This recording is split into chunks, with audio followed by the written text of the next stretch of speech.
Hey, guys, this show is going to be good because guess what? We got the freaking posse together. Toolman Dan's here. Right, Dan? You here? Yo, I'm here. Joe, we got a lot of cool things we're going to cover. We'll talk about the after party. We're going to talk about the 450 class, the 250 class, preview some stuff that we got going on, some cool stuff. But this episode is going to be brought to you by EMT Racing, and you guys are going to be stoked about this. I know Dan's all fired up, which bugs me because he knows exactly what's going to happen. But EMT Racing is the sponsor, the exclusive sponsor of this episode. And here's why. Obviously, they got the upper and downers that we're going to do on social media with them. We're getting those cards, so for some gift cards. That's cool, obviously. But the reason Dan's pumped is because EMT is building a gnarly gas 350. Like, it's going to be like their race edition 350. And I'm going to test it, Dan. You like that? You're going to ride, huh? Yeah, like 2 laps. I committed to 2 laps. And they're like, bro, you got to do more than that. And I was like, okay, I'll do more than that. But I'm gonna ride this thing. Jacob Hayes is going to ride it. We're going to do like a cool video and put that up on YouTube. So, yeah, I'm going to ride. I got some gear and get fly, of course, and some new Scott goggles. Adam Cincerillo approved. And we're going to do this ride on EMT Racing's Gas 350. So, hugely stoked about that. And then also, me personally, they're going to start carrying Eagle Grit products at the track, which is cool because, that's good for my company. They're at every single amateur national. They're at all the local races, and they do an awesome job there running parts in the pits. And, of course, they're the Dunlop distributor on the West Coast. So, yeah, a lot going on for EMT Racing, and just want to give them a shout-out. This episode is brought to you by them. Joe, it is time to start the show, but Dan had a request. He wants us to stand, put our hand over our heart, take our hats off for the national anthem. Can we do that? Please rise. Let's go. Here we go. By the dawn's early light, what so proudly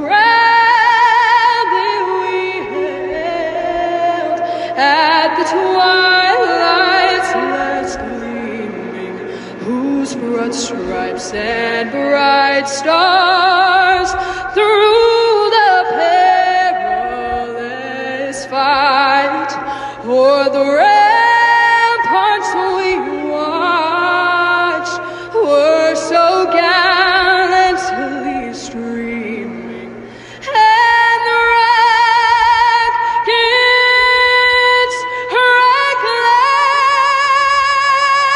reclaim the bombs bursting in air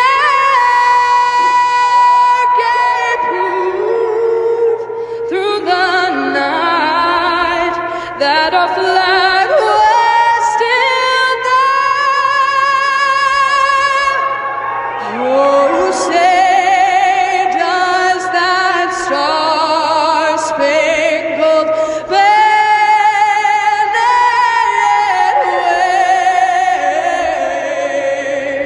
wave o'er the land of the free and the home of the brave.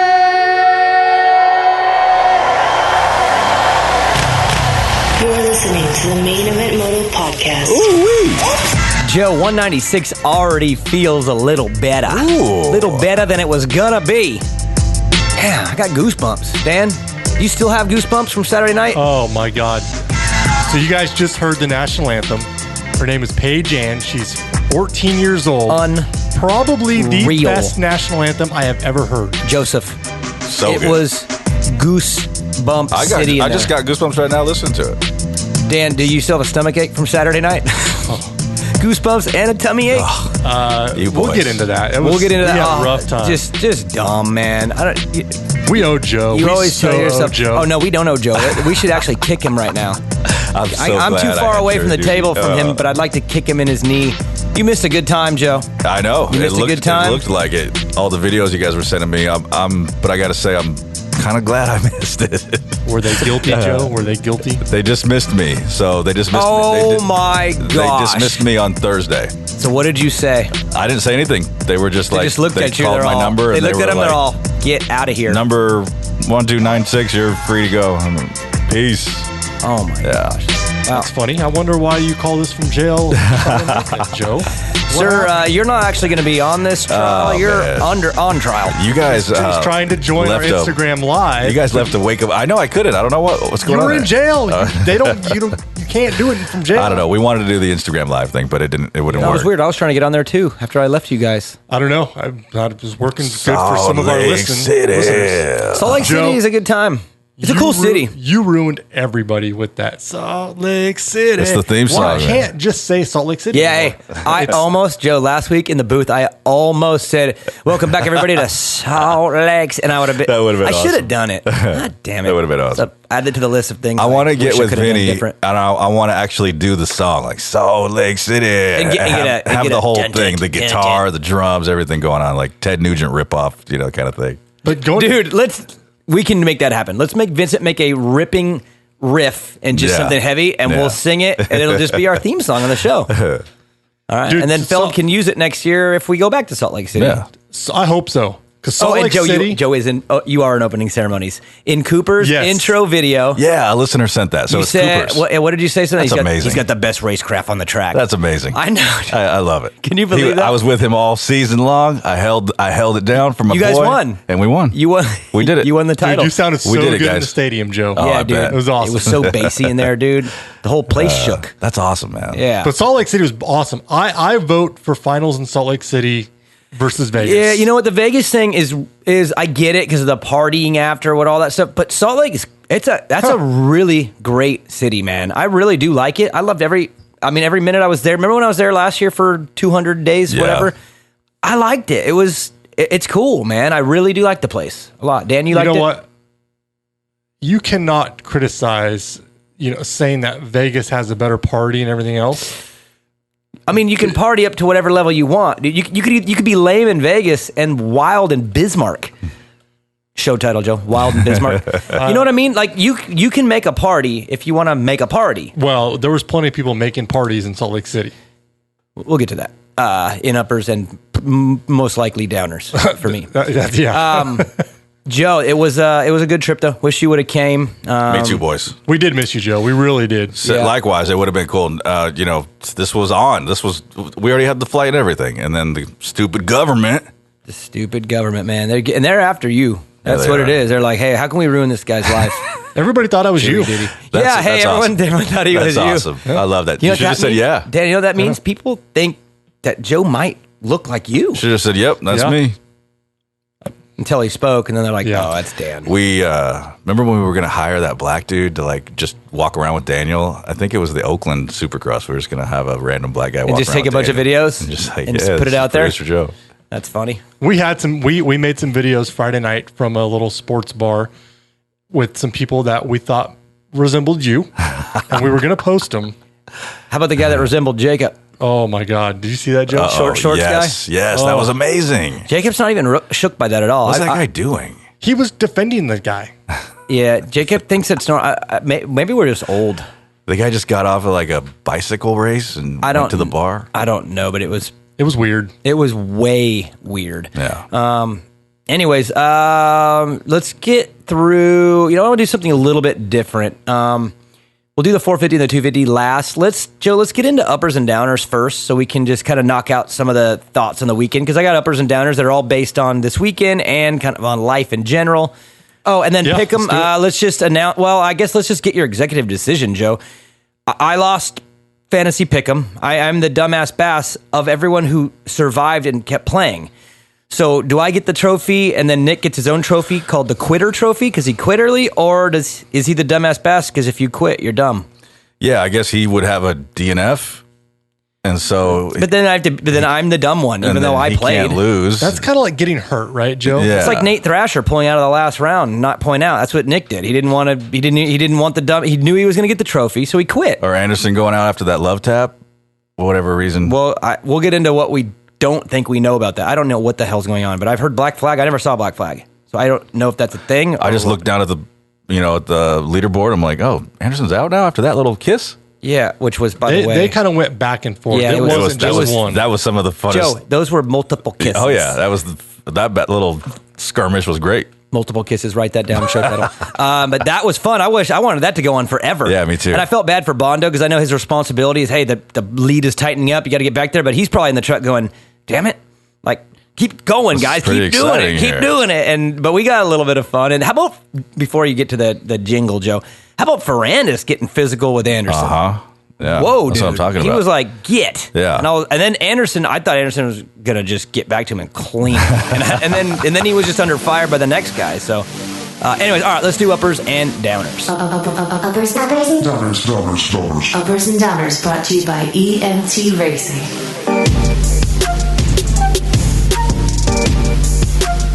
Joe, can I do a show upper? Hell yeah. And it's a tease. I love when you do I these. tease. I'm a tease, Joe. You know how I like to tease. Oh, I know you are. Motoheads, Joe and I have started the discussion on taking this show to video. And I know right now you're all standing in with your hand over your heart again, because I know you're all stoked. But Dan, Joe and I had a little convo today, and we agreed that the future of this show and its growth needs to get to video. I agree. And y'all need to calm down because y'all so aggressive, especially the last 24 hours. Get out of my DMs with the anger. Like, we're coming out. All right, chill. But Joe and I discussed it, and Joe, how are we feeling about it? Really good about it. Like, it's not going to be right away. No. Don't like refresh your YouTube or anything. Like, but we're working on it. We're gonna move slow because we're gonna do it right. We're gonna turn this thing. We're gonna turn this thing to video. We're stepping into the 21st century. Okay, so that's a show upper. Second show upper, Dan. I know you're so happy about this one. What did we just launch this weekend? National Anthem Main Event Moto T-shirts. That's right. They're finally ready. Well, they're not ready. We're finally ready. We have launched them. They're going to do a 1 month of pre-sale. Joe, that's how we do it. We don't just buy a bunch of shirts and then hope. We pre-sale for a month, and then we ship when we get them all. And here's the plan and the goal. We're going to pre-sale. Oh, look at that guy. Well, what do you think about Pedrogan? The return. Joe? I loved it. Yeah, look at how weird my Jet back doesn't have looks shoes up. on. You notice Yeah, that? he doesn't have shoes on. They were arguing about that before, whether you should go back and get them. Joe, we are going to do a month of pre-sale. Yep. And then at the end of May, it closes down, it's done. We will have them by the middle to end of June shipped out and to you for 4th of July so you can wear your Main Event Moto National Anthem tee for 4th of July. Yeah. Okay, now Dan, you explain how this is going down because you came in the clutch for us, which is huge. MainEventMoto.net is obviously not working yet. So we did something different with our store. Dan, take it from here. Yeah, so I finally got my website up and going. It is a work in progress. So just everyone, It's pretty good. I'm pretty proud of you, to be honest. I did it on my own. I'm not a web designer or developer. So if you guys got tips and tricks out there, you let me know. But DCMXtools.com, there's a Main Event Moto link on the homepage. Click on it. You can get your order in there. Yes. Like Daniel said, all of the month of May, we're going to take the orders, and we'll get them out mid-June. But you guys will have them definitely by the end of June.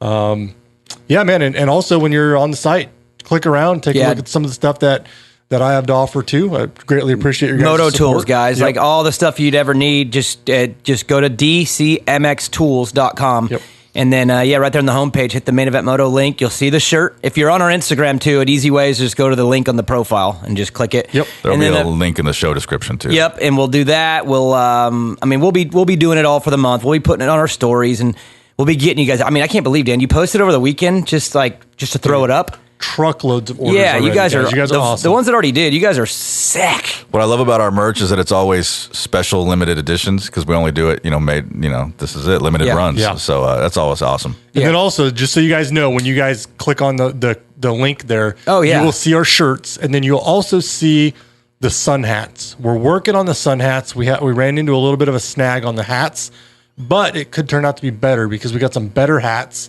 Yeah, those are coming. We think that are coming.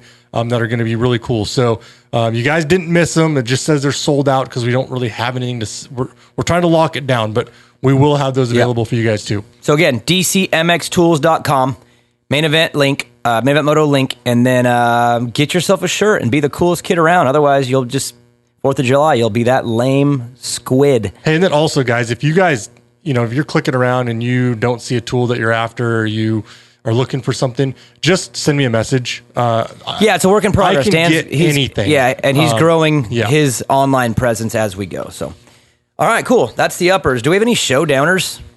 I guess we could reveal one showdowner. We're going to take a couple weeks off, Joe, before the outdoors. But we're going to do a 450 outdoor preview, a 250 outdoor preview, and then a brand new show that's just a little bit of a test run for something that we are playing with. But we're going to do a outdoor draft show, like the NFL draft, because I'm an NFL psycho freakazoid. You guys are going to absolutely love it. And we're going to do 3 shows before the first round at Paula. And they'll all come out, boom, boom, boom. You'll get it all. So we're going to take a couple weeks off. Your boy needs to breathe. And then we'll come out with some good stuff right before Paula. I think the only showdowner is that we didn't do a show on Sunday, but we can get into why that was and later on. Well, we are uppers and downers. That's true. I kept it down. I think somehow. You boys partied so hard that you bailed on me on Sunday. We were supposed to do what time are we getting together today? This is how drunk we still were. Is on the plane and in the airports and walking through. Daniel and I were seriously thinking that we were still going to do the show until like the end of our flight. I'd say midway through the flight, midway through the second flight, because we had a layover. Yeah, I looked at Daniel. I said, "There's no way," and he's like, dude, Joe, he's drooling. Yeah, it was bad. Joe, I don't. You know me. I don't party. I'm not a partier. I don't drink. Like when I go out for drinks with my friends, I might get one beer and then I end up getting like a Diet Coke. I'm not a drinker, right? Yeah. But I was celebrating the end of a 17-round series. It was, dude, this was a hard year for me and my family. Really, really hard. I was so happy. I pulled it off. I had Dan there. I had Dan's friend, Eric, that came with us. Like, dude, and then, of course, you get an invite to the championship party. Like, You're not going to say no to that, when they call you and say, "Hey, come to the after party." So I decided to do it, and I'm not who I was once when I was a kid.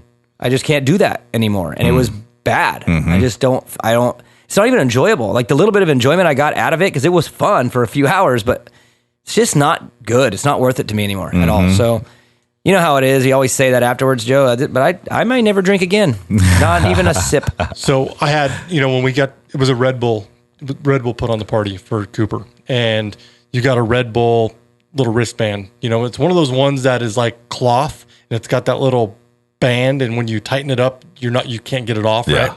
And you can't just grab it and snap it off like the plastic ones. I mean, it's on there, right?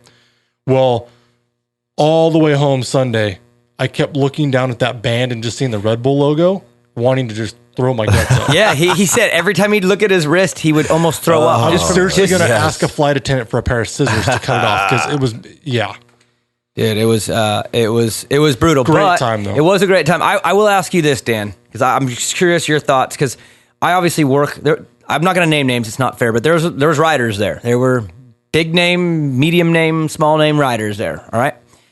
But was it weird for you being at this thing and just like partying with who you would consider to be like the stars of the sport that you love more than anything in the world? It'd be like for me, Joe, because I'm used to these guys. It'd be for me if I was going and singing or hanging with some rock stars, like partying with Jacoby from Papa Roach, or the dude from A Day to Remember who now follows me, Scott Stapp from Creed. Yeah, wow. Joe, we've partied with him before. You know what is? I don't know if it's weird, because I've been to enough of these things with you. I'm not starstruck, Yeah, but you see them in their gear on their bike. You don't see them as humans. Well, that's where I was going, is these guys are all just regular human beings like you and I. It's like, I don't know Jason Anderson. He doesn't know me. He walks right up to me and, "Hey, what's up?" And it's like, "What up?" Yeah. And you're like, wow. I mean, it's, what I mean? As I'm saying, Joe, these are the stars. And there's definitely like people that were in there that were like, couldn't probably believe their eyes. Yeah, he's like, "You want some of this angel dust?" I don't think that's. And Dan's like, "Yeah, sure." Angel dust. Write that down as a possible show title. But yeah, I was just curious of your thoughts, just seeing them as human beings. No, they're average people just like us. They just happen to be really good at riding dirt bikes, and have more money. Yeah, a lot more money. Look at this Plessinger in his cowboy hat. Especially if you're the champion who That's dope. Made some good cash. By the way, the champ won the race too, so he's like, "Let's get that bonus coming too." I don't want just the big one. I want the medium bonus too. We'll get into him. Cherry on top. That's the way it should be, man. Champ winning that last race. I mean, that's beautiful. Cherry on top. Write that down.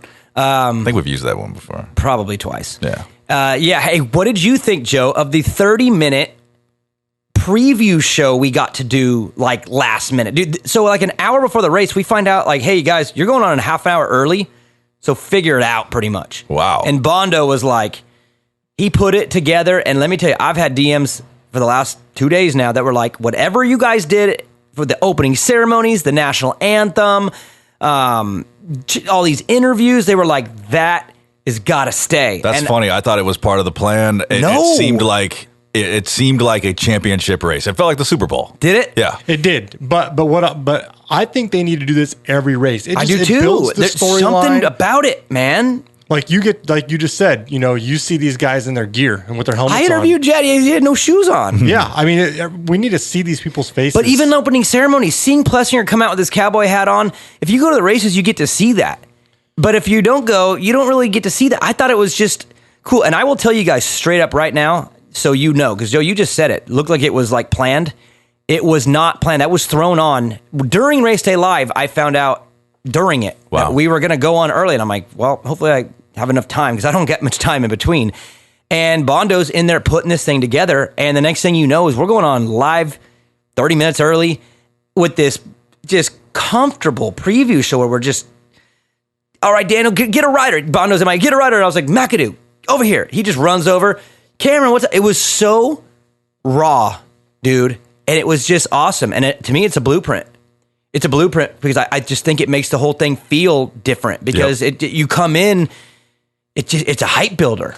And I was curious your thoughts, Joe. It definitely built up the hype. And I was like stoked. The energy started to build, man. It was cool. Yeah. It was very cool. And then if you were curious of what the night was going to be like, 250 heat race number 1. Actually, let's just, we got to do an uppers and downers, and then we'll get into the 250. My upper, though, personal upper, I made it, Joe. I made it. That was the gnarliest thing I've ever done for 4 months. I have never, ever, ever been pegged like that for 4 months with the business, the family, the TV, then the opportunity that I got last week, thrown at the last minute. I mean, I've never moved through life faster than that, and it's over. And there's this weird sense of like I'm decompressing right now, but dude, it's all happy thoughts, man. It was over. It's good. It was a great year. It was awesome, and I'm home now. And I know that feels weird because it's like I live a cool life, but guys, I'm so happy to be home and not get on a plane and not go to a race. As much as I love this stuff, like, dude, I need a break. And again, that's why we're gonna skip a couple shows. You guys got to just bear with me, man. The emotions I feel being home right now and knowing that I don't have to go somewhere this weekend is insane. We made it. Family made it. Wife made it. Kids made it. And I'm home. So that, to me, I'm just up on life, dude. I feel so good to be home. This was your best year, dude. It was. It felt like it. I felt the most comfortable I've ever been this year. I know you hate when we tell you do a good job, but you did awesome, man. I think I see the messages from the Motoheads and stuff. And I think, honestly, you exceeded everybody's expectations. Well, and I appreciate those messages too. I mean, I say it, Joe. I don't get all cheeseball emotional, but I do give it my all. I mean, I give it everything I got, and I did this year. Really. Hey, look at there's McAdoo. That was like not scripted. Hey, I grabbed him 10 seconds before that happened. No prep. Cameron, come over here real quick, and he had no idea what it was even for. That's how sick that intro or that 30-minute preview show was. That was all so raw, dude. That's awesome. Badass. I sent him a message on Instagram just saying, hey, killer season, your future's bright. And he messaged me back, said, hey, man, I really appreciate it. Thank you very much. Good dude, man. Really good kid. He's like, thanks, producer Joe. Yeah, probably. So that's my upper, Joe. What about you? What are you up on of the many things you're up on? I mean, yeah, great season, and you did a great job, Daddy. But you actually said it earlier, and believe it or not, it was that moment Dylon kissed Anderson. I thought that was my upper. That was? Yeah, we're just going by the race. And I know you like Anderson, too, but... And of course, yeah, I do, but that little battle was fantastic, and I know we'll get to that in more detail. But obviously, my upper is the fact that Webby was my boy all season. I knew he was going to pull it out. And even when the chips were stacked against him at a few times, he still did it. So props to my guy. Is he like, Joe, I know you watch a lot of sports. You're well-rounded. does anyone remind you of him? What is he? Oh, to go and win the final round when you don't have to. It's like being up in the Super Bowl in the fourth quarter and like just putting another 21 on the board. You know what I mean? It's not like, I hate when some football teams do that. It's kind of a dick move. What he did wasn't that, but you know what I mean? It's that thing where like, I already won and now I'm just going to slap you. You know what I mean? And I'm not saying it to Rox. I'm saying to all of them. They all were like, oh, good, Cooper's not going to do this tonight, blah, blah, blah, blah. Yeah. He just slapped everybody. Do you know anyone that compares to that? I mean, I could name names, but people would roll their eyes, and everybody has their own guy, you know, and their own opinions and who they hate and who they like. But I mean, I would Steph Curry, baby, you know. Steph Curry to you, trading threes, basically 3 at a time, probably, dude. Oh, never mind. Anyways, so yeah, that's my upper. All right, cool. Dan, what about you, upper? I got 2. I'm just going to take 2 this week. Oh, first one is the fans in the stands. Oh, dude, Joe. The place was packed. They lifted the limitations on how many people that they have. I think there was still some kind of limitation, but dude, you look around and it was awesome. And I would say 97%. Oh, here it comes. No mask. Here it comes. I knew that was coming. right when he turned down that road, Joe. And then my other upper is we went to the Scott USA party on Friday night. Yeah. Which was really cool. Super low key.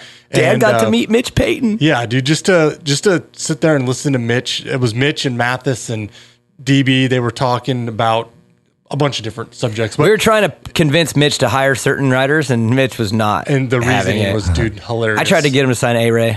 And you know what he said? You know what sucks? You know what he said the first time? I said, what about Alex Ray? He went, who? Oh, so, yeah. And I was like, oh, shit. I said, A-Ray. He goes, oh, no. Yeah, but that was it. And Mathis was trying to pin A-Mart on him for like the 100th time, and Mitch was like, I've already told you why no, Steve. But yeah, listening to him talk about old stories from McGrath and Carmichael and just, I mean, that's just something I'll never forget, you know. He's a cow. Dan's a Cowie guy. He obviously loves Pro Circuit Cowie, and to sit there and listen to Mitch talk stories, I could see Dan. He was just like, I was like, Dan, we got to leave. He's like, no. This is funny. So when you were already outside. Mitch Payton is my president. I was in the bathroom. I come out of the bathroom, right? And Eric goes in after me, and Mitch is, kind of in line, and he's like, man, I really got to go piss. And the guy that worked there helping out, he's like, well, the women's bathroom bill, well, I'll use that. He rolls right in the women's bathroom. Yeah. Wow, that's awesome. I didn't know that. That's what took you so long. You're in there just trying to get his autograph. I was outside waiting for Danny. Wouldn't come out. Downers, I'll make mine quick. You guys know I'm a Dallas Cowboys fan. I thought their draft sucked. I like the first 2 picks. The rest is garbage. Some of you Cowboys fans or football fans out there, you know what I'm talking about. It was just a bad draft, Joe. And I'll be your downer to your Raiders. They didn't have a very good draft either. So that's from me for you. That sounds good to me. Okay. What's your downer? That's it. Oh, okay. You got it. I thought you spoke for me. Okay, there you go. Joe's downer is the Raiders. Mine's the Cowboys. Dan, downer? My downer is just our Sunday morning. It's really, really bad. And I give the glory to Jacob Hayes. He saved our bacon. He did. Got us there somehow. Bad. All right, Joe, let's take a break. Let's come back and we'll talk the 250 psychopaths of the 250 class. That was awesome.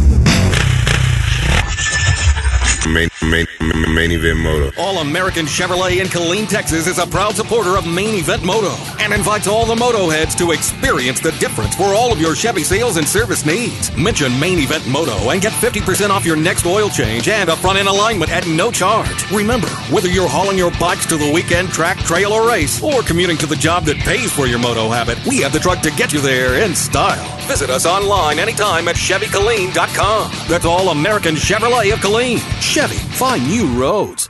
Look good? Check. Protection? Check. Fly Racing has had the gear game on lock for years, but the Formula helmet has taken Fly to another level. They didn't just make a high-quality helmet, they redefined the standard for the most important piece of safety equipment on a rider's body. Use your head and protect your head. Run the Fly Formula helmet. Then cover the rest of your body in Fly's Evolution and Kinetic gear lines. Easy decision. There's a reason I run DRS suspension and Race Tech hard parts with Mika Metals chains, bars, and sprockets on Evans 65. First off, DRS suspension settings work everywhere. I haven't changed a clicker since I put them on. Maybe it's the internals from Race Tech that give it that extra something. American-made products with a 100% guarantee. You don't see that every day. Yeah, the DRS Race Tech combo works for me. And what can I say about Mika? First off, they've been with us since the beginning. The quality of their bars is top of the line, and Mika is the only chain and sprocket combo I run. Motoheads, get with the program. It's DRS suspension, Race Tech, Mika Metals. Say it again. It's DRS suspension, Race Tech, Mika Metals. Is that good, Joe? Yeah. Main Event Moto Podcast. Ooh-wee. My favorite jingle. Dun, dun, dun, dun, This dun, one here? dun, dun. It's my favorite one on the show. That's a good one. What was the influence? Oh, same old shit. RZA, Wu-Tang Clan, Nas, Biggie, whatever. Joe, I like the live wooey. The live one is better than the recorded one. Oh, man. Well, I always do it live. No, not at the beginning of the show. Oh, the very beginning? Yeah. Well, you know. Yeah, because the wooey one's just more authentic, Yeah. or the live one. You know, it reminds me of Ric Flair. Oh, yeah. You know? Yeah, for sure. Is that okay, Joe? Yeah, that's fine. Dude, Reminds me of Rick James. No, it doesn't, but I actually watched that last night when I was laying in bed. All right, let's get into the 250 class. Should we talk about the kid first? Or the 250 heat race? That was just like... Talk about that LCQ. No one wanted to make it. Let's just talk about the championship guys first and kind of get that over with. Pretty stoked about Justin Cooper, Colt Nichols, for me, because of their story more than just them. Like they're not my guy. Like I love Colt. Colt's cool. Like he's my buddy, just Jay Coop. Like I'm cool with him. But neither one of them are like I would consider like friends. So it's just, I wasn't pulling for them as much as I was pulling for their story. You guys know how I feel about amateurs. I mean, maybe some of you don't. The show's obviously grown every year, and I probably haven't been as angry about the amateur stuff in a while. But I'm not a big believer in going all in as an amateur, wide open, and I'm not a believer in doing it the whole way through wide open and being a factory kid and going right into the pros factory. I think there's actually some things about that I think are troubling when the guys turn pro. I think there's a better method, and I think it's starting to show face. Colt was not an amateur superstar. He was good, but had injuries, and he was talented. But Joe, he didn't get no ride, so he had to go to Arena Cross. Went and raced Arena Cross as a rookie, got 10th, barely got top 10 in points. Then he went out in Supercross as a rookie and rode for Crossland's Honda privateer team. He told me he was just stoked that he got flights and hotels. That was all. He couldn't believe he got free flights and hotels. Couldn't believe it. Just think about that real quickly. You start your pro career and you're just stoked that you've got flights and hotels. And now you're a champ. I mean, that's just like, to me, there's I don't even have to explain the message. You don't have to be a superstar when you're 5 or 10 or 15. Everyone's talented and everyone's got skill, but if you just go gnarly when you're about 16, 17, 18, and you put it all together and you work really hard and you're disciplined and you study the sport, you can go from a guy who's stoked to get flights and hotels to a guy who wins a championship.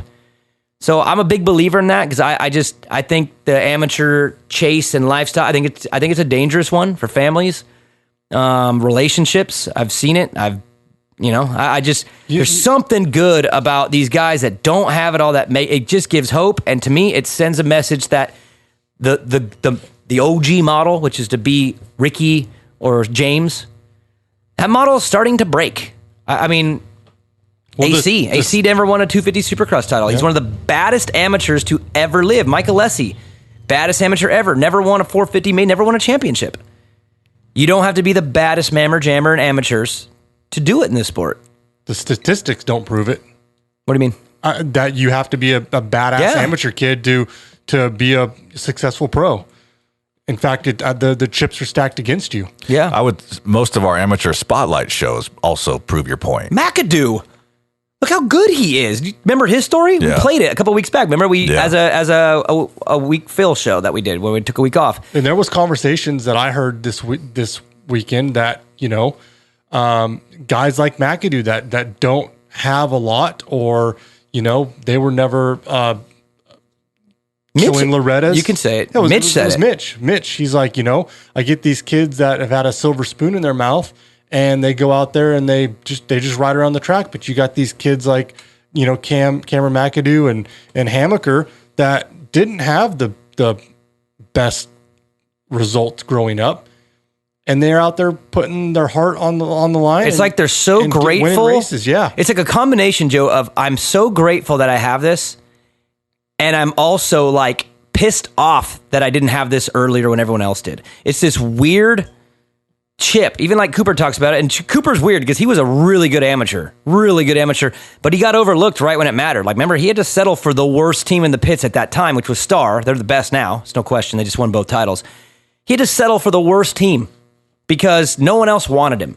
And he still says it. In fact, it's probably why he went and won that race, because he has a chip he can't get rid of.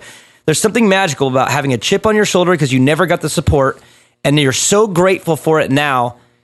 And Justin Cooper, he said on the podium, he went to high school, even did a year of college. In the wintertime, he didn't get to go down south all the time. He had to miss months when it was snowing.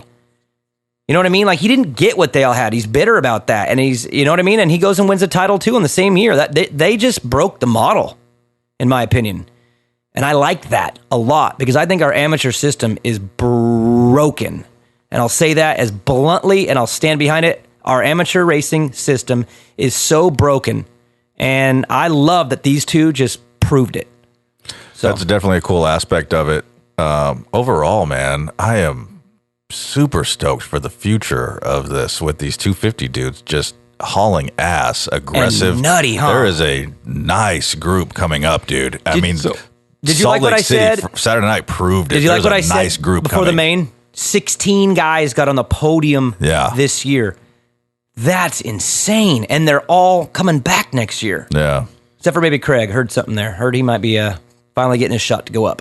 But, Joe, this class is fun, dude. Yeah. And I know it's a little bit top heavy, right? Like, we saw them lapping up to whatever.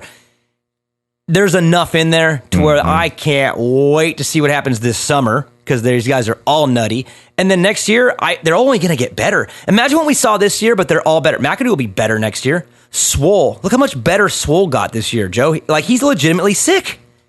Like, he'll be back next year, and he's going to be... I can't wait. Yeah, we're watching this 250 heat right now, the West, and dude... It's insane. They're on fire. The one observation that I made from Saturday night was, and I think Jet and Hunter kind of started it, after they pulled off the track, they all kind of... I think they did the top 10 in points, pulled over by the podium. Their teams and family members were, of course, down there congratulating them on, Jet on the win and Colt and Cooper. But they were all off their bikes. They were all off their bikes, hugging each other, shaking each other's hand. It was just refreshing to see. And then I watched the same thing for the 450 class. And the rest of the guys sat on their bikes with their head between their legs. The whole vibe, it wasn't good. The whole vibe in the 250 class, it was just refreshing. It was good to see this next group of people, these next group of kids that are going to be moving up. This could potentially be the best racing that we see for a while, in a long time. For a while, I do think we are in the beginning, maybe blossoming into the prime years of a good block. You know what I'm saying? Some serious talent. The 450 class is gnarly depth, different personalities. The 250 class, look at the way Lawrence and Swole are riding each other. Like, just going for it. Like, I miss that. I miss it, and this class has it. These guys are nutty, dude. And I look at them in the back. Like Jet. They're just like, I love it. I love this 250 class, Joe. And you're right, 100%. This class is so fun right now. And I kind of felt at the beginning of the year like a little nervous. It's like, man, a lot of young riders and a couple of vets were back, but I don't know. And maybe, to me, I know this sounds maybe off, but I kind of had a feeling, I believed, and I'm probably wrong, I thought Faulkner was going to kind of come in and smash everybody and almost make it boring. He was so good with Ferrandis last year. I kind of thought he's going to get the better of these guys. But him being out of there kind of made it look a little bit different. And that's not a bad thing against him, because he'll be back next year and probably up front. But I don't know if he'll be dominating. This class is, I think they've caught up to him. That's the problem for him, is you're out for a year. I don't know if he's the best guy next year. I don't even know where I put him. That's going to be interesting. And not to be a jerk about it. Yeah. I don't know where I put him in the 250 pecking order. Jet is better.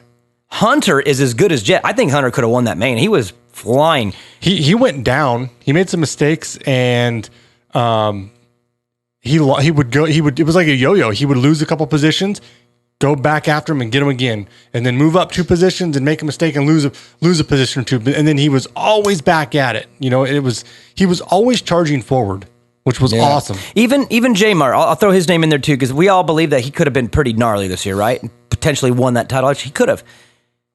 If he comes back next year, he's coming back to a better class than he would have dealt with this year. You know what I mean? It's not. I can't go into next year and say, yeah, Faulkner and J-Mart are the 2 best, because right now at this point, they've won more main events than anybody in the class. Nichols has like 4. I think J-Mart's got like 5 or 6. Faulkner's got like 12 or 13. You would think, oh, they're the 2 favorites next year, 2022. No way. I don't even know who the favorite would be. I can make the argument for 10 of these dudes next year.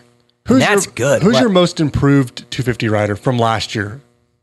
From last year? Think, yeah. I mean, just because he's on the board right now, Swole was like, I mean, I'll be straight up. Last year, he was not good. No. Oh, no. He's great too, but Shimoda's so sick. And he's a title threat too. Straight up. He got all top 5s until the showdown, which would he get 6th or 7th or something? Yep. He was okay. All top 5s, Joe, the whole year, and a win with 3 podiums total. I'm sorry. I don't care if he's not the flashiest dude out there. He's a threat to win the title next year because he don't screw up. Okay, and then I see them all elevating next year, and Colt's already riding about as damn good as you can. Cooper's riding, you know what I mean? There is a limit. They're all creeping up on that limit at the same time. It's gonna be. I love the class. So if you're Mitch for next year, because Joe is a 5th guy this year. Mitch put him on the team kind of because he didn't have a ride, and kind of did him a solid. But you can't get rid of Joe for next year, right? No, hell no. He's fine. He's long term there. No, you'll go Cameron, Joe, Faulkner, Hammaker, and then Jordan Smith will be the one out. So there's your team. You have 4, and if he wants to go 5 again, maybe he brings up another rookie. I don't know the timeline on Hymas, Reynolds, Stephen. I don't know their timelines. To your point, D. Faulkner coming back. We already know how good he is. You just listed all of the podiums the races he's won. I think that's going to be a really good litmus test for how good these guys really are, is when he comes back, how they keep up with him. That'll really be able to... Because he'll be gnarly, right? Well, he's going to be gnarly, of course. We already know that. And so watching them right now, yeah, they're all badass, but comparing them to him on the same track as them will be a very telling sign. And do you believe, if he comes out next year and he's gnarly, but he's just one of like 4 or 5 on each, whatever coast he's on, then there's the answer. The class is elevated to the max. If he comes out next year and just waxes them half the time, then it's like, well, we got a little hyped up too much. They're not as good as him, which is how it should be. He'll be like 22 next year or something like that. 3. Like, how old is he now? 21, he's got to be like 2, 22, 23. Somewhere. I mean, he's low 20s now, Joe. He should dominate. I mean, if he wants to go to the 450 class and be like legit, he should dominate. But that's what I'm scared of for him. Jet's going to be gnarly next year. Colt's going to be number 1. Cooper's going to be number 1. Hunter's going to be great. McAdoo will be better. They're all going to be better. So it's a lot of pressure. It'd on be him interesting next year to compare lap times for some of his wins versus, like, say, some of Cooper's wins or some of Jet's wins or just whatever. like how he was doing it. I mean, Yeah. him and Ferrandis last year a couple times. Remember San Diego? They were like gone, dude. And look at Dylan. Dylan is sick now. I mean, when you can come from way back and get 4th in the main like 2 weeks in a row, and then the other champion, Sexton, damn near won the race. Like, Sexton and Ferrandis proved that last year they, as champions, were gnarly, and Faulkner was one of them, if not better than them on many nights. So that's what I'm saying. I hate to turn this into the big Faulkner 2022 show, but, dude, he's got a lot of pressure on him. Like, you got to go win next year and win pretty bad, I think, to get that 450 transition and go... we knew Sexton Ferrandis would be sick, right? You go back-to-back titles, we know. Well, I think Faulkner's got to be gnarly next year. Faulkner's in that window. He's in that window of you either got to do something or you're out. I really feel that. Or you're just going to end up being a long-term 250 guy. Like, you'll just be in there forever. Well, and here's why: because you've got a pack of guys that are coming up that are going to be as fast, maybe faster than Faulkner. And I know we forget how fast Faulkner is. He's ridiculous, right? But if he can't clean up these mistakes and these crashes and getting hurt and get it done, it don't matter how fast you are. Done. you would think with the maturity, he would get a little bit more mature, maybe back it down 1 or 2% to stop these crashes. But when are you going to learn? And I hate saying that because I like Faulkner. I think he's sick, but it's frustrating. It's like frustrating to watch him because you know how good he is, but then just watch him weed himself all the time. Yeah, he big year next year, Joe. Yeah, for sure. Eric Faulkner's dope, but if you don't mind, let's talk about the guys who are actually on the dirt. I know. I'm sorry. Saturday night. I'm sorry. I'm so excited already for 2022. I'm 8 months early. Jet was gnarly. He was sick too, guys. Like bad. Like he told me he had a hard time breathing. He had a cold. The elevation was killing him. So he was sick. Both Hunter brothers were sick. Don't do that. All right. Sorry. Hey, that's caught on, dude. It has caught on. That's caught on. It's been said a lot, man. All right. You know what? It's because you know what? You're screwing me because I'm going to end up saying it on TV now. I'm not in the inner circle, so I don't know what's on. Hey, and what's not. Everybody's giving me the glory. Oh, that's right. You started it. Yeah. Well, it's a thing, Joe. It's on TV. It's on, and now I'm going to say it because you just made a joke. The Lawrence brothers, man. I mean, look at that right there through those whoops right there. Just insane. Jet, I mean, you know what's weird is, Jet's the flashy one, right? He's the super talented one, and Hunter's like the workhorse. Hunter's starting to get pretty technical too. He's starting to look not far off of what Jet looks like. Yeah. The way he rides the bike, the whoops, the way he wheelies over things. Or that pass he made on Swollen, that heat race. That was whoa. Isn't Hunter starting to look like, hey, I think he's like right as good as Jet? Clean up a couple of those things like Toolman mentioned a minute ago, and I think he's a major threat, even more than he already is. Well, remember last year when we watched Hunter? It was like, it was scary. It was scary to watch him. He looked uncomfortable. He looked like he was terrified. You're not as nervous watching him now. No, he's starting to look like Jet. Look at that pass, dude. Jet is. He's starting to look like Jet. The posture, the understanding. I've always said it, Joe. He has this weird understanding with the ground, the way he rides. It's almost like it's BMX. Kind of reminds me of Sealy, but more like straight up and down and like a stiffer Sealy, where the flow is just really, really good. Hunter's starting to do that now too, and that's promising for him next year, right? Because we always thought, it might take him a while. Dude, I'm not going to sit here and say he's not one of the favorites next year, straight up. How could you say he's not? How much he's improved. He's only going to be better next year. Hunter Look at Shimoda right on Jet's tail right there, just like him too, man. He got pace. So much better this year. This class is good. Everyone's probably sick of us, but we're just fired up. The class was cool. It was a fun race. What did you think? Every 250 race was fun Saturday night, man. It was. What did you think of Nichols getting the whole shot? Like, damn, like you want to stay out of trouble? All right. You know what he told me? And I feel very good about this. He told me after the race, he's like, dude, I started outside of the box. The Daniel Blair special. And I was like, well, it's not really mine. It was Mike Alessi's, but I had told him that before. Like, I forget, early in the year, I think I was like, bro, start on the outside with all the privateers. You'll whole shot every race. And he kind of like looked at me and laughed, but he said he did it. He said he started on the outside of the box and just railed the start and just came in. So it's genius. When you have a guy of his caliber, it works every time. I'll take credit. Yeah. And when you have a guy of my caliber, it works 1 out of 10 times. I'll take credit for the fact that he gave me the love, but I'm not taking credit for that. That was the Mike Alessi special. He always started on the outside of the box and just came in with the whole shot. But he was sick. Couldn't believe he did that and went out front. And then did you think he was going to fight Jet off and go for the dub, or did you think he was like, no. Like if it was a clean runaway, he would have took it? No, I didn't think he would, honestly. And I don't mean this to be mean or whatever, but he's not a shark. And so he's going to play it safe. He doesn't want the win of that night, even when he has the championship already locked up. Well, again, do you think? Do you chance it and nice go after? Tease for the next segment, Joe, when we talk about the shark. Well, when you are going for a title and you got Jet Lawrence in front of you, he's a 17-year-old squirrely kid looking for a nut, right? Yeah. He's gonna race. He's gonna want to win the race every way possible. So Dan. there's no way you're gonna risk passing Jet and possibly. I don't blame him one bit for playing. No, I don't either. Not at all. But what you're saying is you didn't see him as a kind that was just going to go stick it to him. Well, yeah, you asked me if I was expecting that, and yeah, I was expecting him to do exactly what he did. Get out front, play it lead. clean. As soon as it got it all dicey, he backed away. Okay, you know what? I'm good. Especially him, like you said, Jet's gnarly. You never know. Yeah. Right. How about Hunter though, going down and then getting up and making a run back up? Like incredible. Right? Just passing like late and got faster and faster. And then I got to give love to Hammaker, man. That kid's another one who title threat next year, straight up. He's sick. He gets good starts. Joe, his corner speed is psychotic. The whoops came around. Other than the experience and time, I don't really see a weakness in him. He's got all the pieces. For whatever reason, I forget about him. I overlook him sometimes. Do you guys ever feel that way? Or I think it's his triple digit number. Yeah. You kind of see it. Next year when he's number 20 something, you'll be like, you'll notice you'll him see more. that guy more. Yeah. I guess let's get into this Thrasher thing and give our takes on it, because I'm curious your thoughts, Joe. So Thrasher, and I'll give you some context here so you guys understand what we're talking about. The rules are still confusing to me. I don't even understand them all the way. But if you get a certain amount of points on a certain amount of years, you get bumped out of the class. That's like McElrath finally last year had to...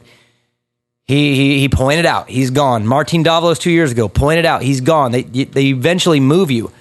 So what Thrasher did was decided, hey, it's the last round of the year. I'm really close to hitting that points threshold, which would ruin 1 year of my eligibility.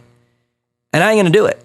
So I don't know if it was the team's idea or his idea or who came up with the idea, but they all agreed eventually that he wasn't going to race. And he won 2 races this year. Weird, right? A guy who won 2 races, a rookie, is just going to pull out of the last round because he's worried about something 40 years from now. I mean, Joe, I want you to do your best to come at this from both angles. As a fan, I felt cheated. Like, I wanted to see him out there. I wanted to see if what he did in Atlanta was legit, for one. That was a different type of track. I want to know, are you that good? I want to see it here. So as a fan, I got cheated. But I'm going to sit here and tell you right now, if that's my kid or I'm the team manager, I'm pulling him. Why would I ruin a year of his eligibility for no reason so he can get 6th in points or 7th? The kid wasn't even going to race this year Supercross. It was last minute. Like, I'm not going to cost him a year of salary, $200,000-300 grand he could make and bonus. He could make $500 grand. I mean, Will Hahn even told me probably cost him $500,000 when he got pointed out of the class. He would have loved to stay back another year, but he won a title and got booted out. Like, I get it. I totally get it. But as a fan, I'm like, dude, there's a rule in place that would allow riders to just bone out at the last round at this fun race that we want to see, this kid Thrasher race. Like, don't you feel both sides? I feel both, and I feel like I'm justified in both feelings. And so I don't know where I lie other than I agree with both. After Atlanta, I became a fan of Thrasher for real. Not only because he has a dope-ass last name, but because it was just a great storyline. And he was sick. It was really dope. Of course, as a fan, I wanted to see him back that up and to kind of elevate his name in the sport and his kind of... Against the East too, right? His standing against everybody, even more. So as a fan, absolutely. You're totally right. And then it's weird, though. It's almost like penalizing a guy for being dope in a way. Like it is. The Will Hahn thing, missing out on $500,000 because you win. It's strange. Yeah. And then but Bogle, I totally there's a lot of these get guys. them. It's like player management, right? Or what do they call it in the NBA when they sit guys on purpose? Rest management. Yeah, they're just not red flag. They're keeping their guys. They're doing what's I forget best what for it their is. guys, Anyway, I can't blame a team for using the rules to their advantage by just having him miss this one race. Yeah, it would have been cool to see him do it. I see both sides. I get both sides, and it kind of sucks that they have to do it that way. Yeah, Dan. Yeah, I mean, it sucks. And honestly, as much as we like the speedway tracks, that's what ruined him because he got his 2 wins there. But it doesn't tell the whole... What do you mean ruined him as far as... Well, let me explain. Getting all those points? Yes, because that style of track, you can make mistakes on. It's a little bit higher speed. You can make mistakes. It's a hybrid. It is a hybrid. And it doesn't really show a true story of Supercross, of traditional Supercross. If you go back and you look at Thrasher's results from the traditional style Supercross, he would have never pointed out. They are not. Or he would have good. He would have never hit the threshold. Not even close. So Atlanta gave him a 52 points because he wanted to give him a 52 bump. And he went from the LCQ right to winning the race both times. Yeah, and so that was part of the storyline. That was so dope. It's like you get a good start on that style track, and you can kind of just check out because that style track I think equalizes everybody a little bit. So yeah, I think it sucks. I think it's stupid. It's a dumb rule. Honestly, this is a professional sport, And I think they should get rid of the whole point out thing altogether. Wow. There's not that many rides. For the first time ever, because I've never wanted that. I like the East-West. I like the regional series, but for the first time ever, the seed has been planted in my head that I'm kind of over it too. That's bull. No, I say you still do the East and the West, but nobody points out. See, that's where I'm almost to the point where I want to get rid of it. I can hear the comments already. Oh, and that's fine. And again, I will say this, Joe. How many times have I said this? I'm not saying my opinion is right at all. It's what I'm feeling right now. It's what I think. There's 100 reasons why I'm probably wrong. There's probably 100 reasons why I could be right. Whatever your opinion is, if you disagree, I'm totally fine with it. But I'm just starting to have the feelings like, why was the East-West so damn good, Joe? It was all of them. It was all of them. It was nutty out there, dude. All the way through to 15th, it was nutty. Like, I'm starting to wonder if it's better for the sport in general and the fans if we had one national 250 class. And maybe I don't know what you do about it, because I don't want Justin Barsha and Jason Anderson just dropping down later in their career and racing against these kids that need, you know what I mean? I don't know what to do with it, but I'm starting for the first time ever to feel like I want that every single time. Well, what do you think if it was like one of those things where once you go up, you don't get to go back down? Maybe. That's the rule. What I'm saying is, I'm good with that. There might be 10, what's it called? In the Constitution, there's section 4.275, whatever. There might be 10 variations that follow this rule as a provisional rules, whatever. But there has to be something where at a certain point, you get to just be Jason Anderson in 250s your entire career. At some point, you have to go up. Maybe if you ever... Maybe it's just when you win the title, you get to defend it with your number one, and then you are gone no matter what. And if you win it at 16, then get the hell out, freak. That's all I'm saying. Like, if you're that gnarly, yeah, then win it and go on, because you're too good. Like, even Jet, dude, if Jet wins it next year, defend it and you're gone, which he's going to do anyway, probably. He win next year and then he might just go early, to be honest with you, depending on what Kenny does. I think that's what it'd be. If you win two titles, or you win a title, you get a chance to defend it, and you're out. And you're out. You're done. Even no matter what happens after your defense year? Yep, no matter what. Whether you win it or lose it. Wow. You get to run the one. Motoheads, we're just playing here. So before you freak out here, we're just talking. All right, just Bat Brothers here talking. You win the title. You get to defend to run your one. Rewards your team, rewards you. It's promotional. It helps you build your brand for your 450 move. And then you are out no matter what, at whatever age. And otherwise, national class, leave it open. Make it open. I agree with that. I mean, the talent pool would rise. And I'm not trying to be a jerk here. I really am not. I was a privateer. I struggled my entire life. So this isn't a diss, because I was one of these guys. But maybe it's a better way to fill the gate than some of the things we've done this year with that gate, because it's been a rough look at times this year. And maybe that's because we need to combine them into one. National class. I don't know what the sales are, but 250s sell like crazy too. And then if we want to add a third class, maybe we bring in some kind of a 16, 17-year-old youth class or something like that gives these guys a chance to develop a little bit. But if you're gnarly, you just go up. You know what? Maybe we need 3 classes. We need a 16, 17, 18-year-old class, then the national 250. And I would say even then 125, make it a 125 now, because they wouldn't make the obstacles good enough.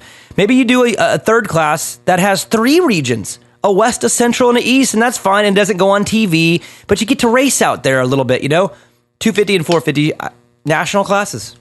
Straight up. One championship. Could you imagine that race right there, Joe, every week? Dude, those heat races were insane. How many heat races this year did you feel were insane on the East and West? Right. Not that many. Those were both wild, because they were mains. And then the main was like, dude, just the best of the best. I don't know. We're just talking here, right? Free for all. Yeah. No harm, no foul. Just not against it at all. Anything else on the 250s? Just other than I'm looking forward to other than the angry fingers that are just firing off on the YouTube comments right now and on Instagram. Nothing. I'm looking for our outdoors too. We'll do that in the 250 outdoor preview show. Yeah, Joe. Let's take a break. We'll come back. Let's talk 450 and talk about the shark.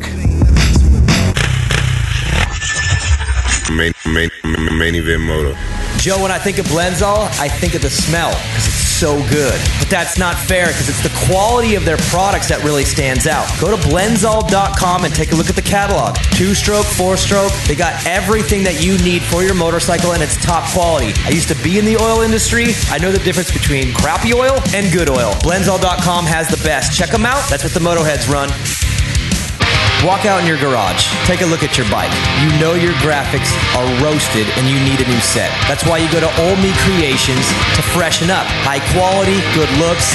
They are the choice of the Motoheads. That's why you need to put some Old Me Creations on your bike. Not everybody's like Toolman Dan and washes their bike more than they actually ride it. So your bike is probably hammered and it needs some Old Me Creations stat. Again, quality, style, they got you covered. That's why the Motoheads run Old Me Creations.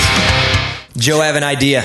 Yeah. Screen printing done. We got to do their commercial, right? Yes, we do. Let's do a commercial / tease where we tease our new t-shirt coming out in March. Ooh-wee. But then also mention how Neil's the man and screenprintingdone.com is who does all of our stuff. Right. Isn't that kind of a good idea? Like a commercial / tease right there? Yeah. Well, Neil is the man. You go to screenprintingdone.com if you want to get something custom done like we do. And of course, when March hits, you get that Main Event Moto t-shirt done by Neil at screenprintingdone.com. Yeah. So can you turn this into the commercial? I think we can. What do you got to do it? I think we just did. If you're a true Motohead, then motosport.com is your only choice when it comes to OEM or aftermarket parts for your bike. And when it comes to servicing your bike or giving it the punch you need to perform, it's EMT Racing. With motosport.com, you can get everything you need for your bike with great pricing and ridiculous speed on shipping. And with EMT, it's simple. Take your bike to the experts. 2020 is the year EMT takes over the performance world. If you don't know, now you know. Your Bat Bros choose motosport.com and EMT Racing, and you should too. I love when NorCal companies take the world by storm. Guts Racing seat covers and no-toil filters are made right here at home, but their products travel the country and world on some of the baddest dudes' bikes in pro racing. Who runs Guts? Too many factory teams to list, Joe. Who runs No Toil? Well, it's the only filter Chad Reed will run. Guts and No Toil make only the best. So visit gutsracing.com and notoil.com and step up your game, Motoheads. Joe, you ever heard the saying, happy wife, happy life? Oh, yeah. My wife is stoked because I got her some CBD from Uintah Health. That's uintahhealth.com. Now check it out. 100% made in the USA. The hemp is grown on the family farm. There's no pesticides. It's THC free. Everything is 25% off on the website. Third-party lab tested. These guys crush it, and they are now part of Main Event Moto. So go to uintahhealth.com. That's UINTAH health.com and get some CBD. I'm a believer. I tested it. I tried it. I believe. Motoheads, give it a shot. uintahhealth.com. Main Event Moto Podcast. Ooh, wait. Do you have like an ankle bracelet on? Because you won't go more than 50 feet out of this house, Joe. Told you, man. I wanted to go. Jury duty. Hey, we might be able to. We saw Dark Side. We hung out with Dark Side. Oh, yeah, Dark Side. And Dark Side, he cut his pony, Joe. No way. We can legit measure ponies now, I think. No. He still got me beat? Yeah, he's got you beat. Yeah. He's got you beat. Yours is kind of, yours is really curly. It's getting long, man. It's getting long. All right, 450. So, Tomac. Hold on, I was just going to... Sorry, hold on, Dan. I was going to say something, Sorry, and Dan. I lost track. Damn it. Dan? You got to... Or Joe, one of you two screwed up my thought, whatever. That was Dan. Stock 450. Yeah, Joe, I'll let you take it first, man. Tell me your thoughts on your guy. Man, it was so sweet. So sweet. Did you have that vibe? And did you have that vibe all night? I did. I had a vibe. I didn't know he would win, but I had a vibe. He was going to fight. I had a little tingle. I was like, this is going to be good. And then when the three of them got out, K-Rock in the front, Sexton middle, then Webby, I'm like, okay. Whoa, hold on. You just passed. Let's talk Kenny Cooper stuff first. All right, before, sorry. When it was them two out front, were Yeah. you surprised with the games? Like Kenny, it's too little, too late, buddy. But it looked like he at least was trying to play a game. I didn't even think he was trying to play a game. He did. You don't think so? So You thought he was just under assault and was just I doggy paddling in the it ocean? seemed like he he gave up, I guess, at some point. But you know how like he was kind of messing with Cooper in the first 2 laps, and like Cooper even said in the press conference it annoyed him, which I'm like, they just. Is Cooper so good at pouring salt on the wound, man? Remember what he said about AC? Yeah, he cracked. I didn't. He cracked. I didn't. In the press conference, Cooper was very polite, but he was also throwing some little low cut like salt on the wound, couple things. But he was like, yeah, he was just annoying me. So blah, blah. And then Cooper, of course, like hits him when he get him back later. But what did you think, Joe? When Kenny was the first 2 laps, Cooper was going for him, and Kenny's like brake checking him and looking over and like. I loved it all. I was like, damn. Honestly, I was just thinking 2 like, months ago. I was just thinking, well, it's just a matter of time before Coop passes. See, I felt that passes too. this dude, and it's over. I felt like it was fun to watch, but I was like, this is cute. This is cute. Sorry, Kenny. Is that what it looked like to you? This is cute. Yeah. Dan, to you, cute. Yeah, I mean, anytime Cooper is behind Kenny, I have no faith that Kenny's going to hold the lead. And he proved it one time this season. Yeah, Indy 3. And that was down to like the millisecond. Coop needed one more lap. I did see a little aggression where I looked over to my buddy Eric. I'm like, whoa, did you see that? All like right, he here was we go. trying something. Yeah, we're going to fight a little bit. See, Joe, I'm trying to be optimistic over here and say, like, yeah, he showed a little fight. And you're like, it was cute. Calls him Lexa sees him. I mean, it's true. And it did look like it annoyed him. And then what it did do was it brought the pressure from behind. And all of a sudden, Sexton was there. And Sexton blew by Cooper in the whoops. Like, I think they even said in the broadcast, right? They kind of bottlenecked. It started to kind of like fill up on the back end because they were playing a game. Well, and if you're Cooper, you're like, dude, I got dudes breathing down my neck, and this guy's brake checking. Like, you could tell it annoyed him a little bit. Yeah. And then Sexton blows by both of them. And what are you? I'm thinking, see you later, dude. At that point, I was like, oh shit, this dude, like wild card coming in. Not that Sexton's a wild card, but no, he hadn't won yet. I didn't expect that. Yeah. I was like, oh, here you go. Oh, shit. Okay, that worried me more than Kenny. It did. Yeah. I mean, me too. Because once he went through them, I'm like, dude, I don't know if pure speed if he's gonna be able to run that pace. Like Sexton was flying. Yeah, especially in the whoops. I was like, you know what I noticed is when Cooper is behind lappers, he's very strategic.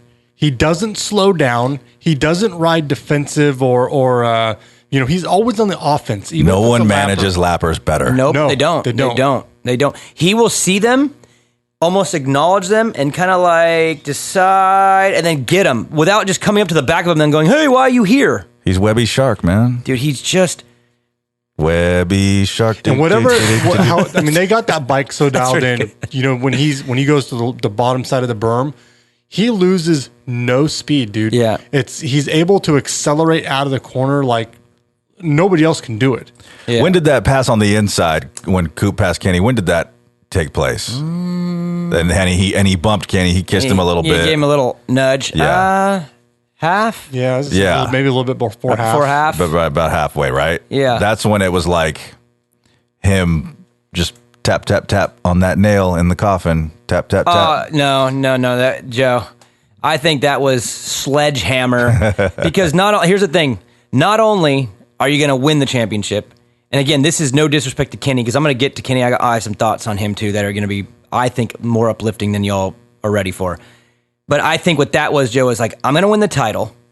So I already got you. You're done. The coffin is closing, buddy. But I'm going to go on the last night, and I'm going to win the race that you were leading. And I'm also going to hit you in the corner. That's sledgehammer to that's the last 5 nails in one shot. Just bam, bam, bam. I think that was as much of. I think it was a slap, is what it was. It was a little bit of a slap. He didn't have to do that. It tasted so sweet to see that, like slightly aggressive, but still nice and legit. Slightly aggressive pass on the inside was just like, oh yeah, give it to me. Didn't it look to you like it was a disrespectful move because of their story? But he did it in such a nonchalant way that it was like nothing to him. He was just like, just a little shoulder and like move on. Just move. But on the macro level, that was like the biggest slap ever. But he did it so gently, like just a little nudge, and I'm gone. It was it was gnarly. And I'm going to get to Webb and Sexton here in a second. But again, at that point, Dan, how about you? Are you thinking Chase is gone? Like he's going to get the win? I'm thinking, Joe, I'm going to get that money from Vincent. Remember the bet? Yes. I said Sexton. He said Malcolm. Yeah. I'm thinking I'm going to cash in, and then all of a sudden, I did. And when Sexton got out front, I said it's over. But once I started focusing on Cooper and watching him get through the lappers, that's when I'm like, it's over. It was weird, Joe, because I was over. down there on the floor, and then all of a sudden, like the stadium speakers, they're like, dun it, dun it. That'd be amazing. Could you imagine if Bondo just like pressed a little button, dude, and on the TV, dun it, dun it, dun it, dun, dun, and there's the star coming? Because all of a sudden, dude, I'm like, oh my God, he's catching him. And you know how Cooper is when he's catching him. It's like, it's done. Like once he has hope, it's over. It was like Atlanta. Once he saw him, he was on, whatever. Now, my question to you guys is, again, he didn't need to win that race. And I have a theory on this. But what do you think his reasoning was to be that aggressive and have to win that race? He didn't have to. It was over. The bonus check was, the ink was drying out on the check. It was over. But he had to win. And I want to know why you think he did, because I have a theory. I think it's because of the outdoors. Let's just say that Kenny is better at outdoors than Cooper. And I mean, on a 450, Cooper has never done anything outdoors. Yet. Right. But like, what Cooper is good at, he's had good races here and there, but is the mental game. And if you can mentally defeat Ken like he has in Supercross, to go out and win the last race when you absolutely don't have to, that was a statement ride. And it's maybe not so much directed towards Kenny, but, you're right. I was gonna everybody. Say, that was towards everybody. It's towards everybody. But, Ken is an outdoor favorite. He's really good outdoors. He was good last year. And if that's 2 years ago. Or 2 years ago, yep. If that's one more guy that you can mind, there you go. Yeah. I think that it was just a statement ride. Joe, what about you? Dan, that's part of my theory too. I'm not as much on it's not the outdoors for me as much as it's something bigger picture. But what do you think, Joe? But I agree with you, Dan. I do agree with you, but mine's a little different. Interesting. I was just going to be really generic with it and say, obviously, a statement for sure to put the rest of the class on official notice that he is the daddy, and he just kind of flopped it on the table and made them all look at it. I don't disagree with that at all one bit either. So my theory is this. I think Cooper listens to what we're saying, because he texted me after Atlanta 3 when he won, and he said, glad I could finally shut you and RC up. Because we were talking about how bad he was riding there. Remember what am I supposed to say? Like, lie about it because you're my buddy? Like, dude, you looked so bad at Atlanta Tuesday night. Like, the whole storyline was the guy leading the points who's been unbelievable looks like crap. And he had to text me and tell me, glad to shut you and RC up. I think he listens. I think he listens to the comment, not to this show or anything, but to the commentators. I think he listens to the story. And the story is, he's an incredible racer. He can outduel these guys late because he's so, he's whatever. And he's also been hearing how unbelievably fast Anderson is and Sexton. These guys have this speed. Oh my God, he's not as fast as them, but he's better than them, right? Like, he's a better racer. We're done arguing with anybody on the planet that he's the best racer in the Hands sport, down. right? Yep. Not even close. Nobody can race. Even Tomac, Dan, in his gnarliest days, did some gnarly stuff. The one-on-one race ability or racecraft that Webb has is unmatched. Do you agree with that? Yeah, because Cooper's not the fastest guy. Okay. And I think that he hears that, and I think he's probably annoyed by that. He's got that chip, right? That chip that just sits there no matter what, just won't go away. And I think he wanted to go out on the last race when it was okay for him to cruise it in, okay for him to not be the fastest, okay for him to not be the daddy, right? He was the daddy in the championship because he's consistent, he can manage. And I think on this big night, he wanted to go out there and slap them all as a way to say, hey, I am the best in every single way, not just because I'm good at managing and these guys have problems. I think it was a way to end the conversation that he is the best Supercross rider in the world, and it is no question anymore. He won by 30-something points, and at one point he was like 16 down or something. What was it? 15 down? Dude, Joe, when he turned it on, he didn't shut it off until the final checkered, and I think he wanted to end it that way and put the exclamation point on the end of 2021 and say, I'm the best, don't question it. He had more in the tank. Even though he had already wrapped up the championship Saturday night, he still had more in the tank. He wasn't done. He wasn't done. No, he wasn't done. He wasn't done. And I don't think he wanted to be done. Again, I didn't. And I'll tell you this too. This is going to be another Daniel Wild opinion, but it's going to back up what I felt a year ago. Remember when I said Sexton's going to win the title? Yeah. Obviously, he was squirrelier than shit, right? He crashed so much this year. But did he not show all of you that he's pretty gnarly, right?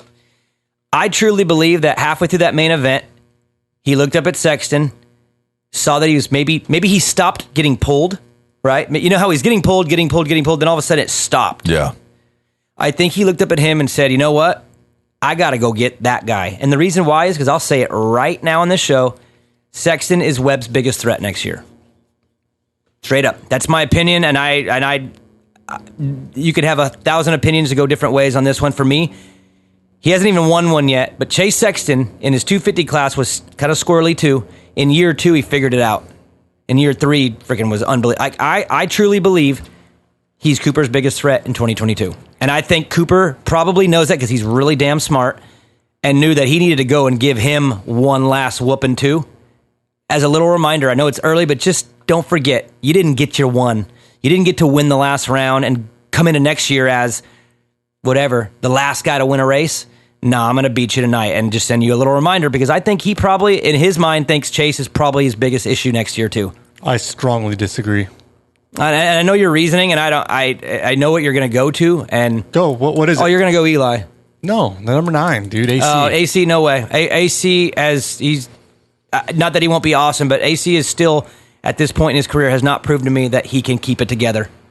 Have a little faith, would you? I do have a lot of faith. I actually really want him to be the one. I would love for him to be the one. Wouldn't you, Joe? Wouldn't you love Coop's rival from his childhood to be the one? That'd be a great story. It would be, but you're really high on Chase, man. You were like really high on him. Yeah. Like consistently high on him. Hey, and I fell off it because I did lose faith in his ability to ride a 450 without crashing his brains out. Really did. Before we get too far out of the championship hunt from this year, we had a listener, Daniel 454. He kept track of this final 5 idea that you had. Oh, yeah. The Chase format? Yeah. My final 5 with the 5-round deal. Yeah. So we did, I'm going to say you did your best, right?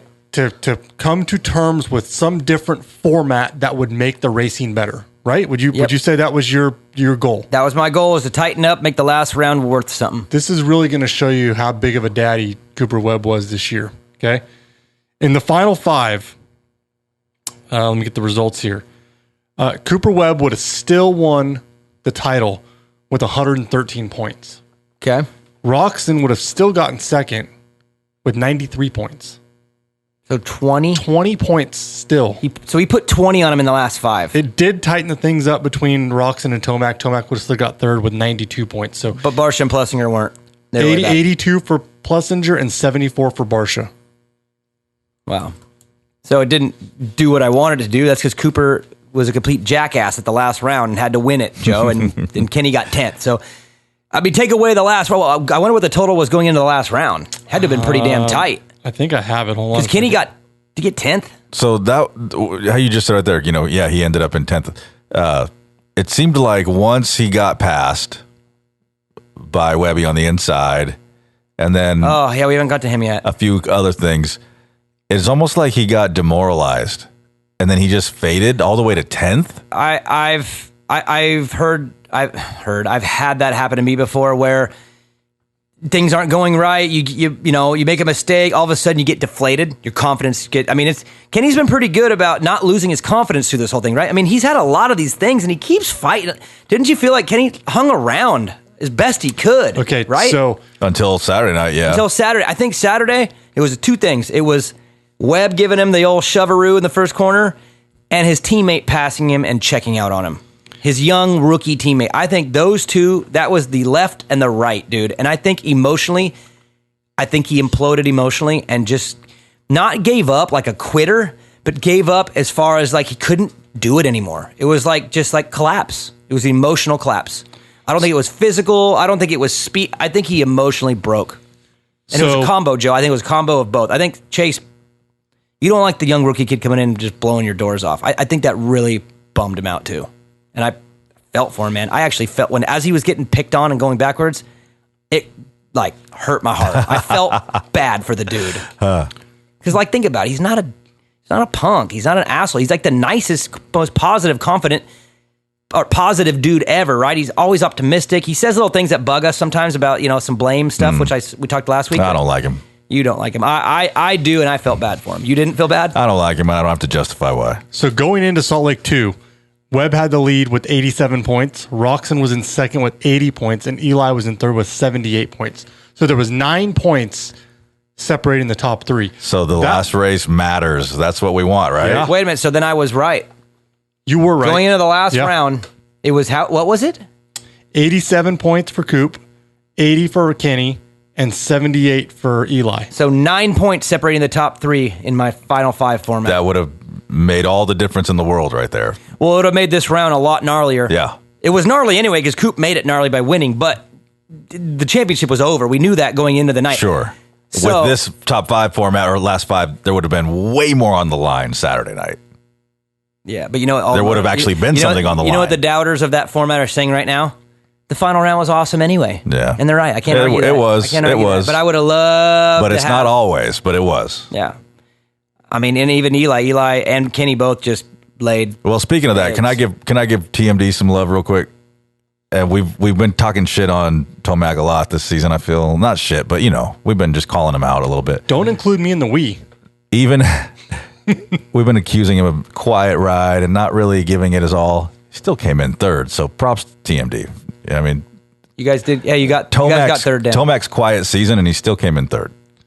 I mean, he was solid. Think about that. Of all the other really good dudes, and the biggest disappointment. This is his quiet season, and he still got third. He's a boss. This should be my downer. While he's chilling, because I truly believe, Dan. Will you please back me up? Please agree with me on this finally. Yeah. Eli did not care as much this year as he did last year. There's no possible way that he just got third and got beat by like 50-something points to Cooper Webb. Oh, but he really was trying. No, cut that crap out. But not even comparable. He was phoning it in a little bit. But Joe, to your my point, he's still phoning third. it in He's still and third. getting third. You're a bad dude. That's a bad phone in. Yeah. And here's what you got to be just a little worried about, I think, is Eli just signed, from what I understand, a 2-year extension with Cowie. That means he wants to race.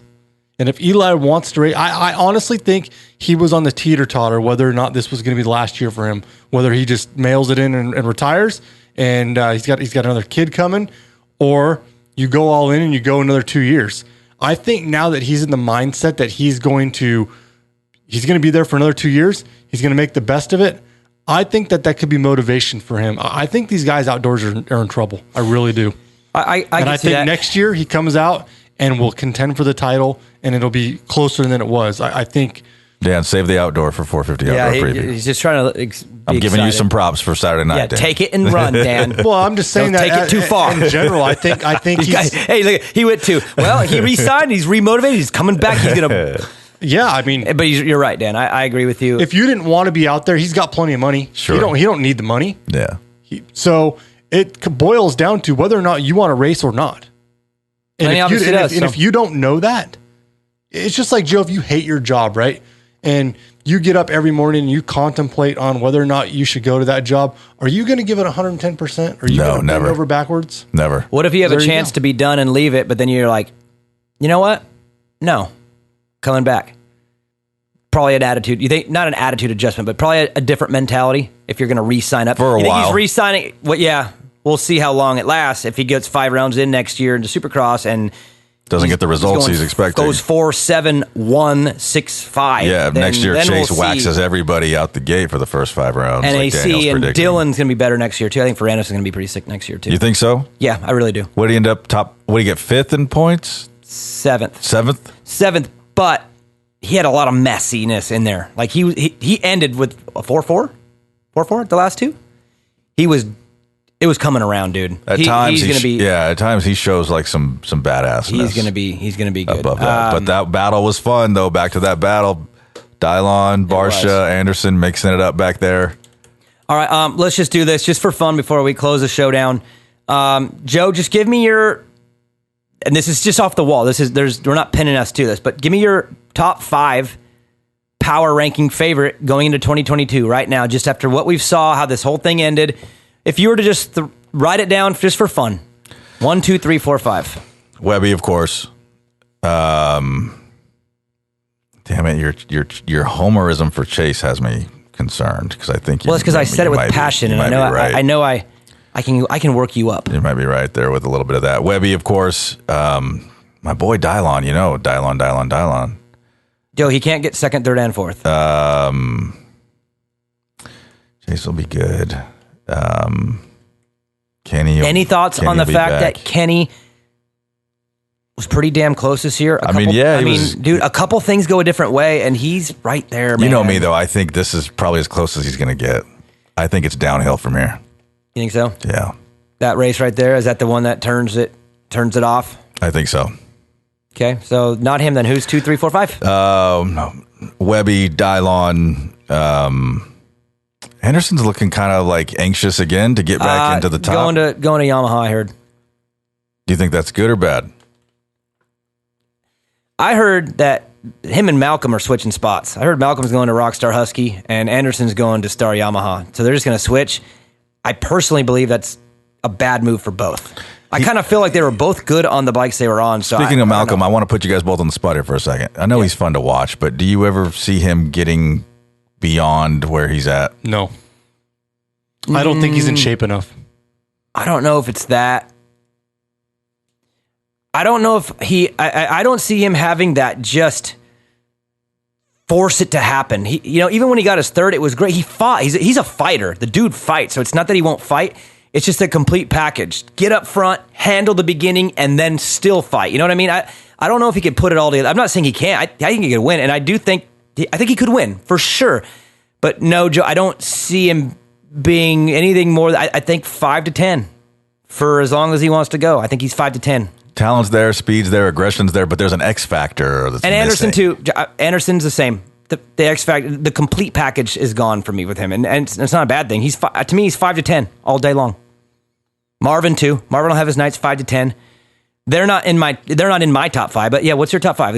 Let's put some names down. Just so what did I say? Webby, Dylon. I think Kenny is in the top 5. Of course, he's badass.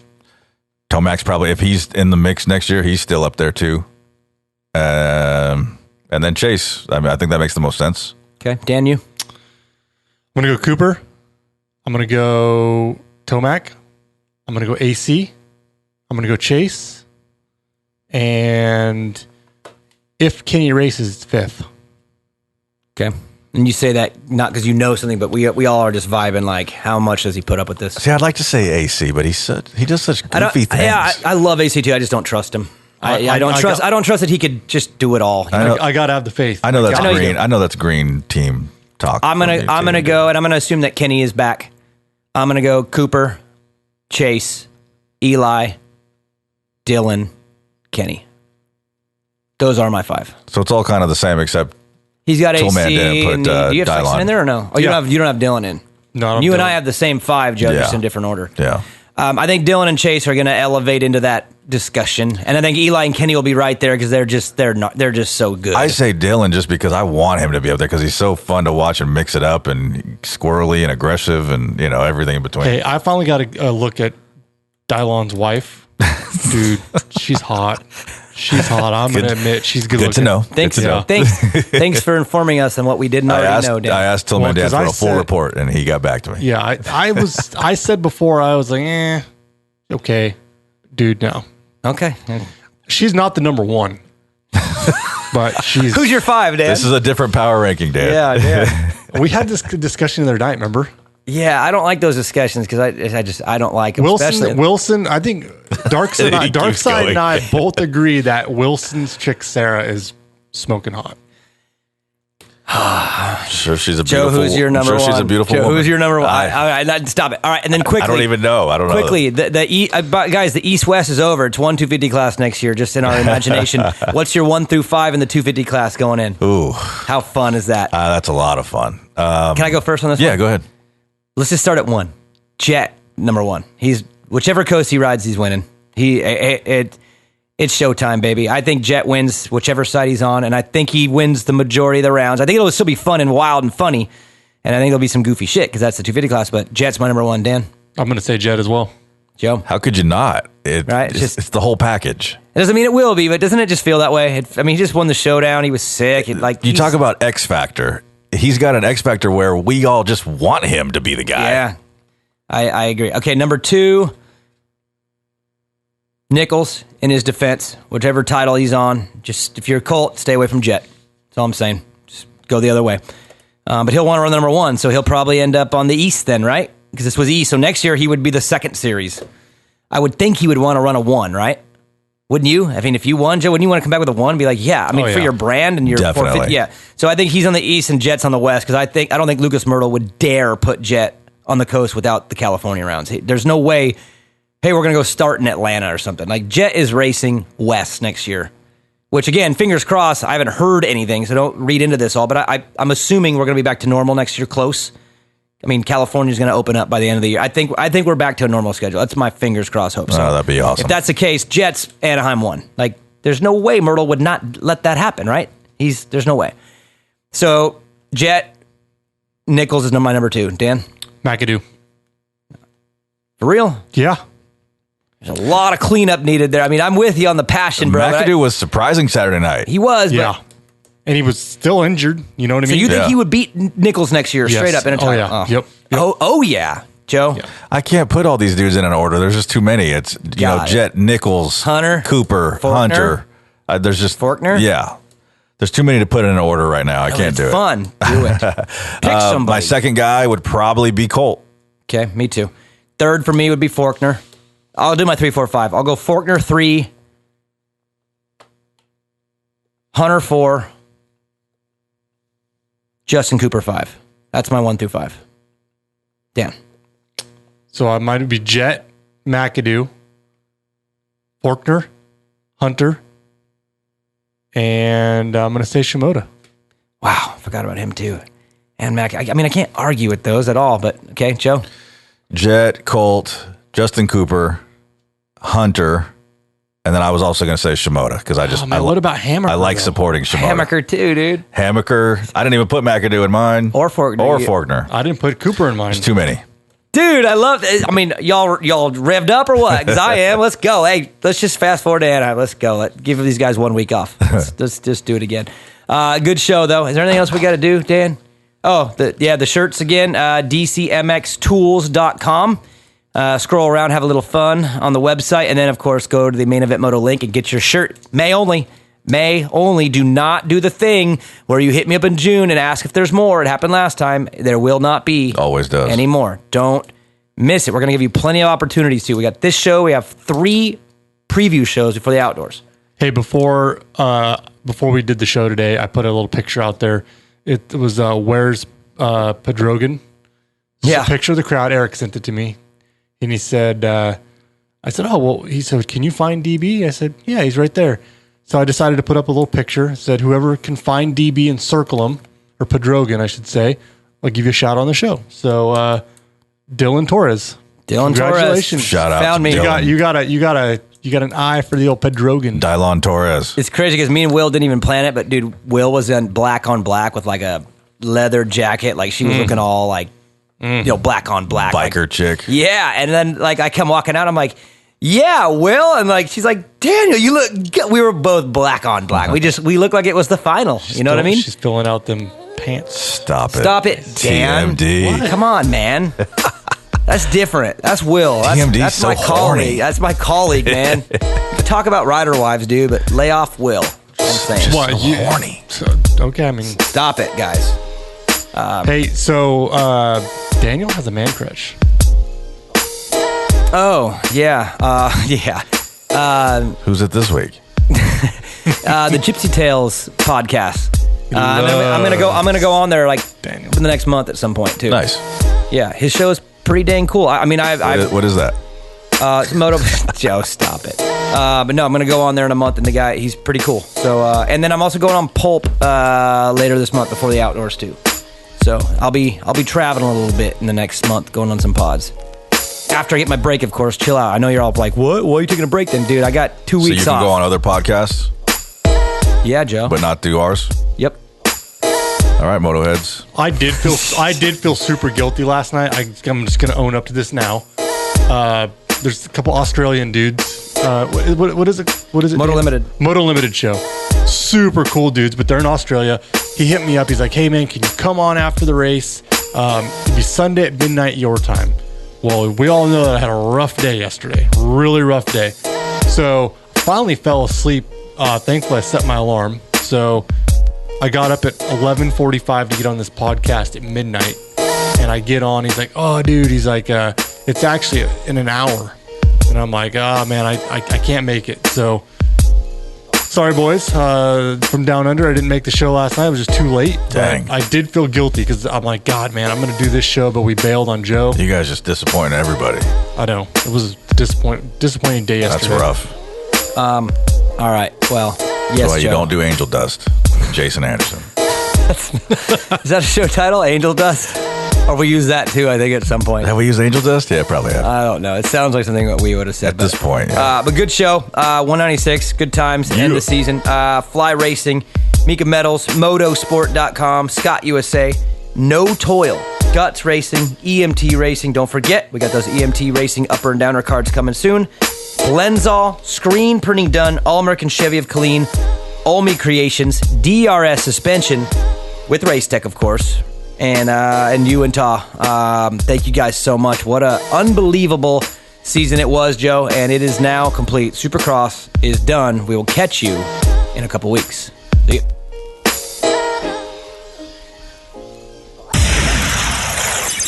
Main event motor. Screw it. You know it by now.